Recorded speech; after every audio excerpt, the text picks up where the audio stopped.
Welcome to my channel.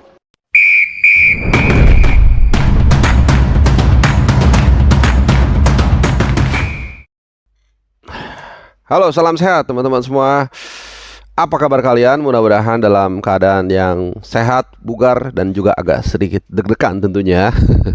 Karena kurang lebih 24 jam lagi kita akan menyambut partai yang sangat penting, partai yang sangat menentukan, partai yang membuat sejarah tim nasional kita ada di persimpangan. Apakah kita mampu mencatatkan sejarah untuk pertama kalinya lolos ke putaran ketiga kualifikasi Piala Dunia, atau ya ini akan seperti same old story atau ya kayak dulu-dulu juga begitu. Tapi kita berharap mudah-mudahan yang terjadi adalah yang pertama, kita bisa mengalahkan Filipina besok jam 19.30 waktu Indonesia Barat di GBK, dan kemudian juga meraih tiket ke putaran ketiga kualifikasi Piala Dunia 2026, dan nantinya kita akan bersama dengan klub-klub besar dari Asia ya, kalau memang kita lolos, mungkin dari Iran, Jepang, Korea Selatan, Qatar, Arab Saudi, Uzbekistan, dan lain sebagainya. Jadi tentu ini sebuah jembatan emas buat tim nasional kita kalau ya besok Marcelino Ferdinand dan kawan-kawan mampu mengalahkan Filipina. Atau kalaupun gak kalah, kita juga bisa lolos. Nah, itu mengapa gue bikin judulnya, kalau gak berubah ya, 95% tim nasional lolos ke putaran ketiga, tapi ada syaratnya. Nah, syaratnya kan banyak ya kombinasinya. Kalau kita menang, Vietnam kalah atau seri dan sebagainya. Tapi paling gampang sebenarnya gini teman-teman, biar kita nggak terlalu ribet buat yang nggak suka ribet ya.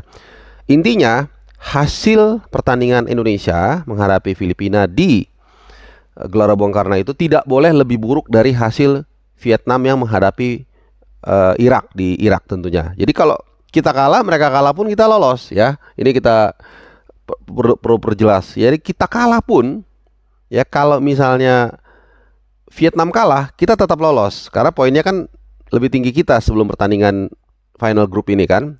Kita seri, kalau mereka seri ya udah pasti juga kan sama, nggak lebih buruk, kita itu lolos ya.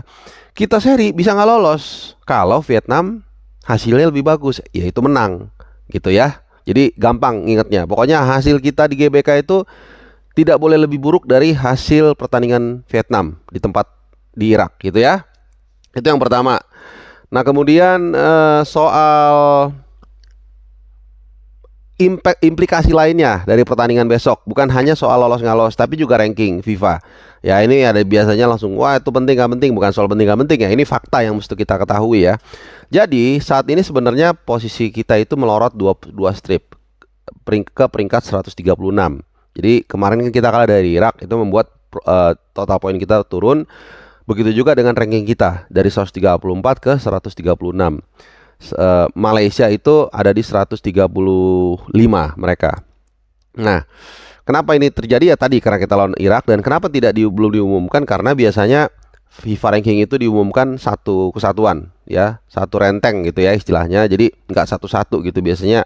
Habis international break, apakah itu hanya friendly atau memang ada kualifikasi Piala Dunia seperti saat ini, itu dihitung sekaligus ya. Jadi kalau nanti seandainya kita mampu membalikan keadaan, kita mampu mengalahkan Filipina, maka kita bukan hanya kembali bisa menyalip Malaysia, tapi juga peringkat kita bisa lebih baik, bisa menjadi 133. Karena sebelumnya kan 134. Nah, karena kita kalah jadi 136. Tapi kalau nanti kita lawan Filipina menang lagi, itu bisa jadi 133. Nah, ini hanya fakta ya, bukan soal penting gak penting ya. Karena ini kan juga cerminan dari peta kekuatan dari seluruh anggota FIFA di seluruh dunia, khususnya kita concern ke tim nasional kita. Nah, untuk line up gue belum akan menampilkan dulu, mungkin nanti malam. Jadi setelah nanti gue akan lebih mendengar, karena preskon baru aja berlangsung ya. Tapi jujur gue tadi belum melihat apa isi preskon tersebut, siapa yang mendampingi Sintayong. Nah, setelah itu nanti kita bisa akan lebih lengkap, lebih tajam memprediksi seperti apa kira-kira kekuatan dari Sintayong. Walaupun pada kesempatan kali ini gue akan juga sedikit men-spill ya titik-titik area tertentu yang menarik. Jadi nggak akan lengkap detail, nggak usah aku jelaskan juga secara detail. Pertama soal kemungkinan Calvin Verdong sudah available.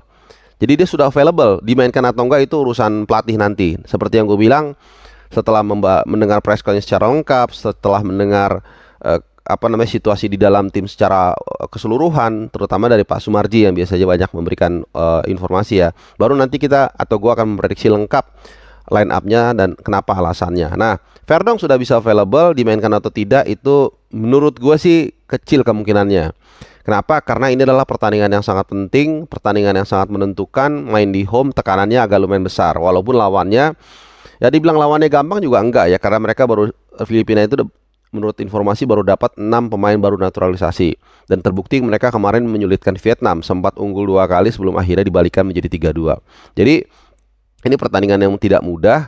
Mungkin secara komparasi kekuatan kita jelas ada di atas Filipina. Tapi dalam pertandingan seperti ini bukan melulu soal materi dan juga kekuatan, tapi juga soal mental, soal siapa yang punya taktik dan strategi lebih bagus. Nah, menurut gua, jadi Verdong itu hanya available, tapi kemungkinan tidak akan starter. Apakah dia main nanti babak kedua? Mungkin, tergantung keadaan. Let's say misalnya kita sudah unggul 3-0 misalnya menit 70-80, nah mungkin aja Verdong dimasukkan. Atau sebaliknya, ya mungkin siapapun yang diturunkan sebagai bek kiri nanti, mau Shane Patinama atau mungkin Pratama Arhan, kalau tiba-tiba amit-amit dia cedera, mungkin Verdong bisa masuk gitu. Yang kedua Bang Jai, kalau ini Bang Jai 99% ini akan tampil kembali. Ya, setelah ini akan menjadi caps ketiga dia, karena dia menjalani debut di GBK juga ketika menghadapi Vietnam, lalu caps keduanya di Midin menghadapi Vietnam juga, dan kali ini dia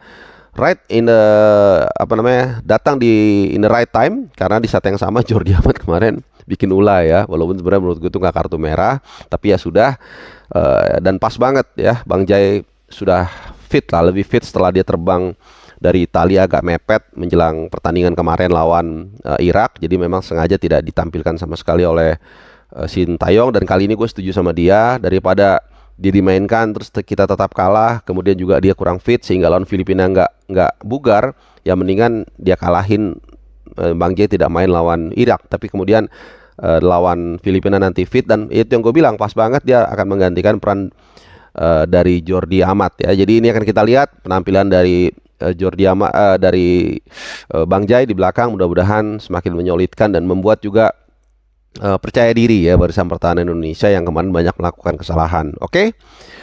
Kemudian soal tiket yang belum laku. Nah, ini banyak yang nanya juga, Bang, itu tiketnya katanya banyak yang belum laku ya. Dengar-dengar sih seperti itu ya, gua nggak tahu. Tapi jujur kalau kemarin pertandingan lawan Irak itu lumayan penuh ya. Kalau kita lihat di board itu 60.000 penonton yang hadir. Ya padahal gue dapat bukan A1 nih, namanya Asbun kayaknya.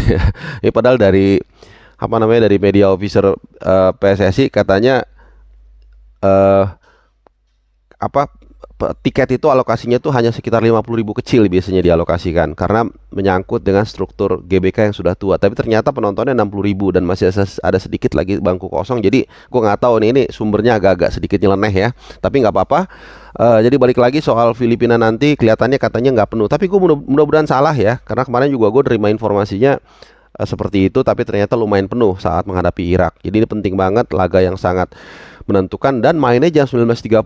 Jadi lebih malam, artinya ini lebih enak sebenarnya. Ini paling pas sebenarnya main 19.30. Jadi Sintayong jangan lagi melakukan kesalahan dengan terlalu banyak improvisasi, gambling.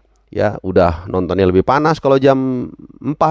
Terus juga lebih kesananya pulangnya juga lebih PR, karena pulangnya kan sekitar jam 6.30, kita mungkin baru bisa ambil kendaraan atau ambil kendaraan umum. Belum lagi ada bulu tangkis, berebut dengan orang yang pulang kantor. Jadi paling enak itu ya pertandingan jam 19.30. Mungkin kita yang pulang kantor juga bisa langsung nonton, yang nggak ngantor atau yang swasta juga bisa santai, mungkin di FX dari jam 3 jam 4 udah nongkrong. Pulangnya juga kita nggak beriringan dengan orang yang rush hour pulang dari kantor gitu. Dan juga tentunya lebih adem saat menonton nanti. Buat TV juga, nah ini dia, TV kali ini yang menyiarkan udah pindah ke grup MTech resmi. Jadi Kebon Jeruk selesai tuh. Nah ini kita berharap penyiarannya lebih bagus, karena kalau TV yang jalin Kebon Jeruk ini ya kelihatannya agak lebih materialistis. Jadi banyak banget iklannya, terlalu lama, kadang-kadang berjam-jam sebelumnya ngomong-ngomong gak jelas, supaya untuk menghadirkan iklan yang nggak salah juga sih, cuman buat kita jadi nggak ada relevansinya gitu kan. Nah kita berharap sejak saat ini era baru MTech yang menyiarkan timnas sampai mungkin setahun ya kalau gua nggak salah ya, yang pasti udah MTech terus Ini kita berharap lebih baik lah, penyiarannya lebih menarik. Dan tadi ya dengan disiarkan jam 19.30, jadi lebih banyak orang yang bisa menonton dan memberikan dukungan, walaupun mungkin dari doa dan juga teriakan-teriakan dari setiap sudut ruangan rumah atau kafe-kafe atau di pos satpam dan sebagainya. Oke. Soal lapangan, dari informasi terakhir, jadi ada temen gua, wartawan juga yang tadi siang mengikuti preskon. Dia mengatakan lapangannya nggak berbeda jauh dari kemarin, yang memang sempat gua update juga ya waktu lawan Irak.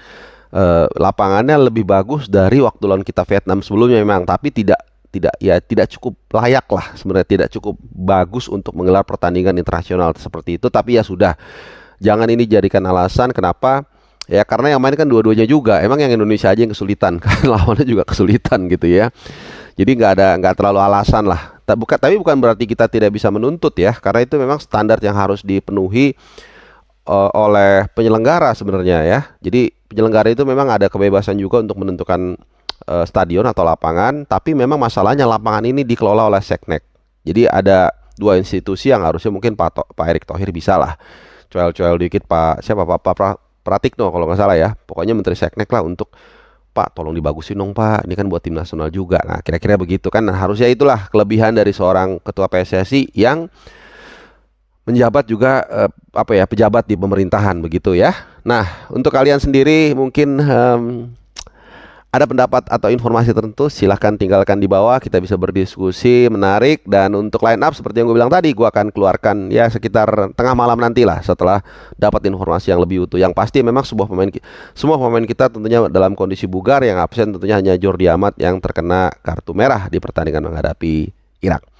Oke, terima kasih sudah nonton. Dan seperti biasa gue mengingatkan kalian, jangan lupa like, kemudian subscribe, dan juga nyalakan loncengnya. Jadi kalau ada video terbaru, walaupun kalian lagi di jalan atau di mana, itu ada notifikasinya. Jadi kalian bisa nonton dan tidak ketinggalan update timnas terbaru.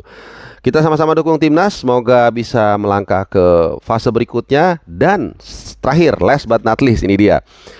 Kalau memang Indonesia nanti diberkati dengan kelolosan atau kemenangan dari Filipina atau apapun itu caranya ya, kita lolos ke fase berikutnya, ke putaran ketiga, maka nanti undiannya akan dilakukan di kantor pusat AFC nah ini ya lebih tepatnya di Kuala Lumpur, di Mandarin Oriental Hotel ya.